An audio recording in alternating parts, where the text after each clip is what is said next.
pass that Robert Sepulveda Jr., who is the bachelor on this show, he's the one who's going to be courting all of these gay men on the TV show. It was found out that he actually was a sex worker during college. And so this has become kind of an issue because it's gay dating being put out there for the American television public to take in and see how this kind of goes. And, you know, we don't take The Bachelor all that seriously. Are you really going to find true love and staying in a house and fighting and all that? But people in the LGBT community are kind of upset that this is not a really good example for us. Already the show itself is kind of a little tabloidy in nature. And then to find out that the star of the show was a sex worker when he was in college, and when he was asked about it, I know he spoke to my friend Noah Mickelson over at Queer Voices at Huffington Post, and he kind of brushed past it saying, the past is the past. I was young and it helped through college, but what I want people to focus on is who I am today as an entrepreneur, as an activist, and I'm focusing on that. That's what I really want people to focus on. So, okay. Sounds like Trump. Look at this shiny thing over here. Don't listen to what I'm saying. Exactly. Shiny Exactly. Stuff. Oh my goodness. Exactly. Wow. So you know, so that's, if you don't, that's happening on Logo. Did Logo know this ahead of time? They did not. That's a very interesting point. There was no vetting. There wasn't very much vetting when it came to finding the star of their show. A person, the Hollywood gossip website, The Wrap, was told that standard protocol was followed when vetting him and that nothing came up during the background check. They didn't actually find out about this until they were well into production, so it was kind of like too late. Like they can't get rid of him and recast. They couldn't have reversed course. So that was well, they're just coping with it now. What do? You punt, and you talk about it, and you move on. The other thing that's come up about this show is it's been revealed that one of the contestants, I guess that's what you'd call them, because it's technically a game show, I guess, is HIV positive, and that hasn't been met with a lot of positive statements because it's kind of, some people feel like they're trying to say, oh, look how wonderful this Prince Charming is because, he's HIV positive and he'll even date him or something. Someone said that they were turning being HIV positive into a character flaw or a character trait or something. And just the idea that being HIV positive some people are saying, it's good that it's being brought up and it's bringing it out to light.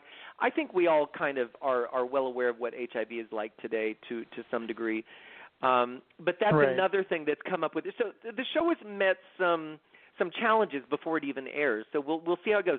Some people, Howard Bragman, the big gay publicist in Hollywood, has said that he thinks it'll help viewership because people are going to tune in to see how it rises above these problems. And some people think it's just going to make the show even more tabloidy and people tune it out. So I'm curious to see how it plays out with the television audience. It's just crazy to me how the two gay dating shows, they're calling it the first gay dating show, but do you remember the Bravo one? Yes. Man Meets Boy or something, or whatever it's called. I don't remember what painful. it's called, but do you remember that? The big twist on that one is they had like 4 straight people hidden in the house for this guy to date. It's like, why did there obviously be this kind of, like you said, one of the person in the chat room said tabloid sensation to it. It's just crazy. Yeah. And that situation, this was about 10 years ago. I think it was like 2004 or something. I forget. But I do remember it. And it was, that was a little kind of salacious because, as I recall, if the star of the show, The Bachelor, chose a gay person at the end, they won, quote unquote.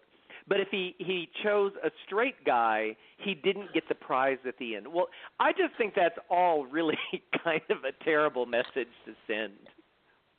Oh, it's just tacky as hell. I remember his girlfriend or whatever. He had his little his girl that was there as her advisor, his best friend.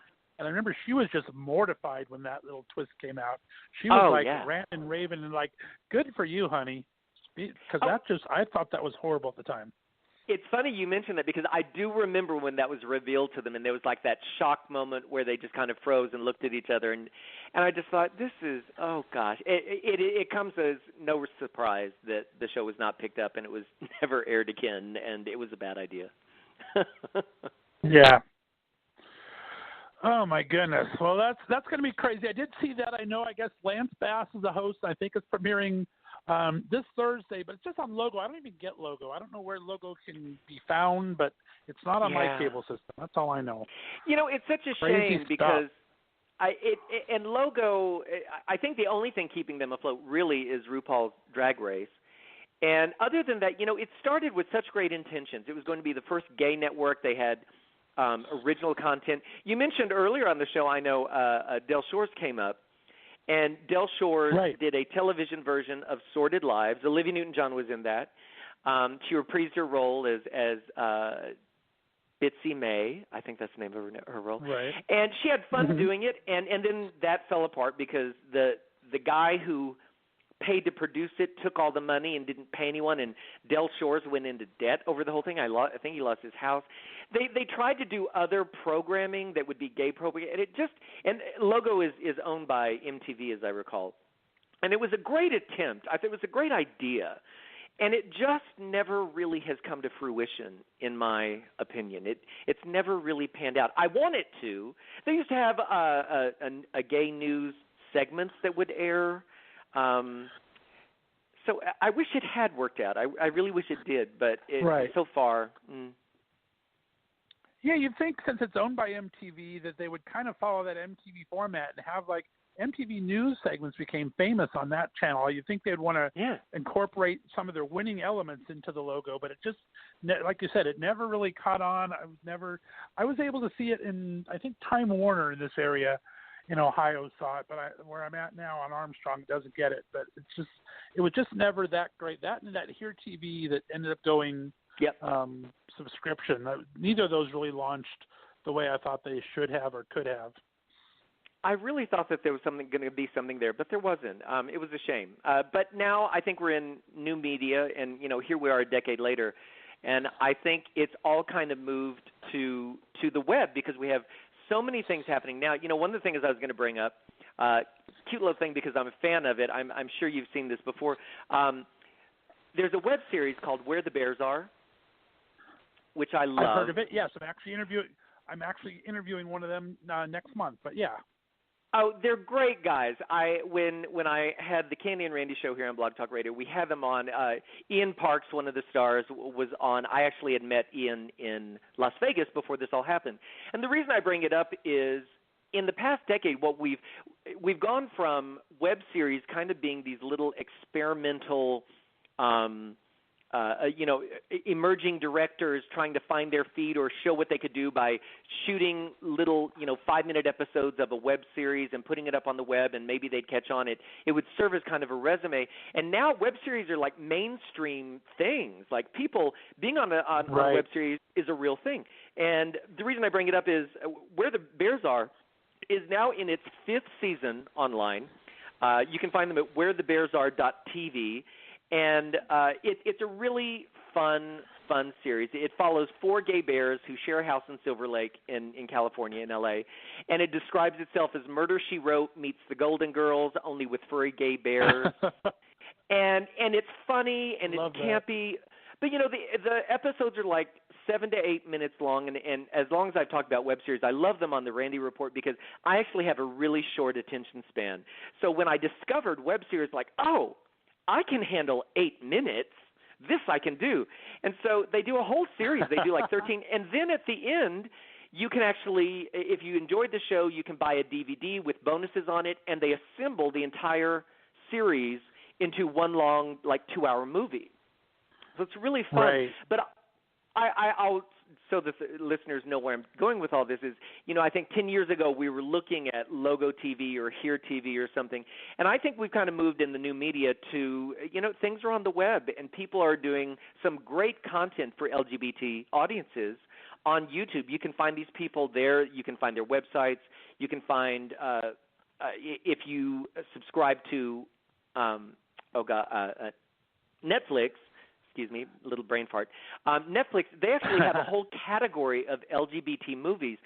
My hunky husband, Michael, and I recently watched an excellent movie. It was a gay-centric movie called Holding the Man that came out of Australia earlier this year, and it was very, very well done. You know, a lot of these LGBT movies sometimes they're a little lower budget, and maybe they're not the best done.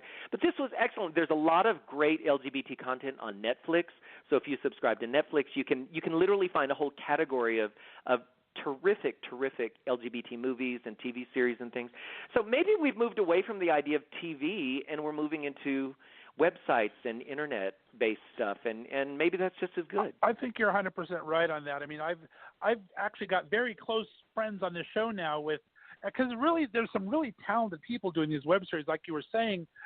Terry Ray has become a great friend of the show, and he put together the web series My Sister Is So Gay last year. Had Lonnie Anderson starring as his mother, which is just amazing.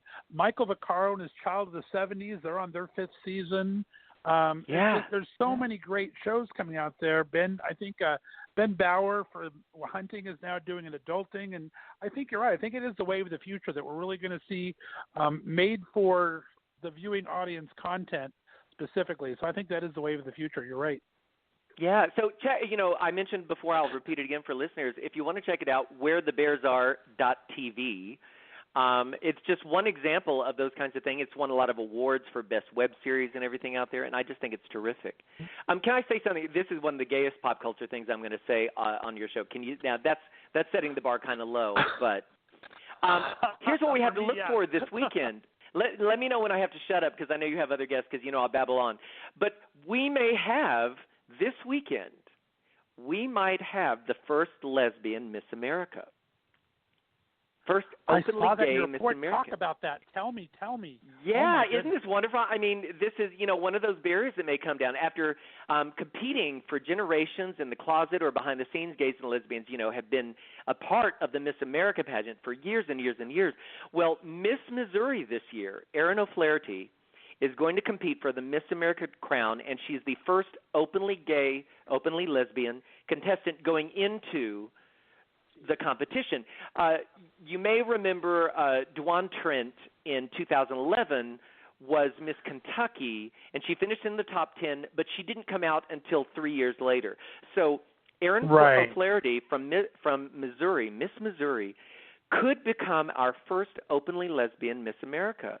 I think this is absolutely fantastic, and she's going to be competing. Every Miss America, every Miss State, Miss Nevada, Miss Missouri, they all have their platform, and her platform is something near and dear to both our hearts, I know, is the platform of teen suicide prevention, which, in the LGBT community, out teens are 8 times more likely to commit suicide. And so she's working with the Trevor Project and other organizations, and whether she wins or not, she really wants to bring awareness to the issue of teen suicide prevention. So all-around great person. If you don't have a dog in the fight, if you don't care, but you're going to watch Miss America, pull for Erin O'Flaherty, Miss Missouri, because she could be our first lesbian Miss America. I think it's awesome. Good for her. That is awesome. We only have about 2 minutes left. Now, you sent me over a couple clips. I'm kind of excited about one. One's like an exclusive. Tell me, who do you want me to play here? Well, I'm really thrilled about this. There's one song, Sia, who I'm a huge fan of. Sia, the Australian superstar, pop star, released her new song called The Greatest over the weekend, and it was a big surprise to all of us. And I'm a big fan, and a big part of it that I want to highlight is the video pays tribute to the victims of the Pulse nightclub shooting.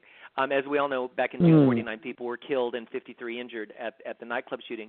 And the video features Maddie Ziegler from Dance Moms, the 13-year-old dancer. She's awesome, who's done other videos for Sia. But she wears rainbow war paint, and she runs from room to room and leads young dancers into a frenzied party. And at the end, they all fall to the ground in tribute, and they're very still in tribute to the victims of the Pulse nightclub shooting. I'm a huge fan of Sia. I got to meet her. She's awesome, and I love the song. And I think it's really terrific that she took this opportunity to dedicate the video and the story of it to the victims of the Pulse nightclub shooting. That is so cool. Let's take a quick second. We're going to play a little taste of Sia's The Greatest. We'll be back to wrap it up with Randy in just a couple of seconds. Here we go.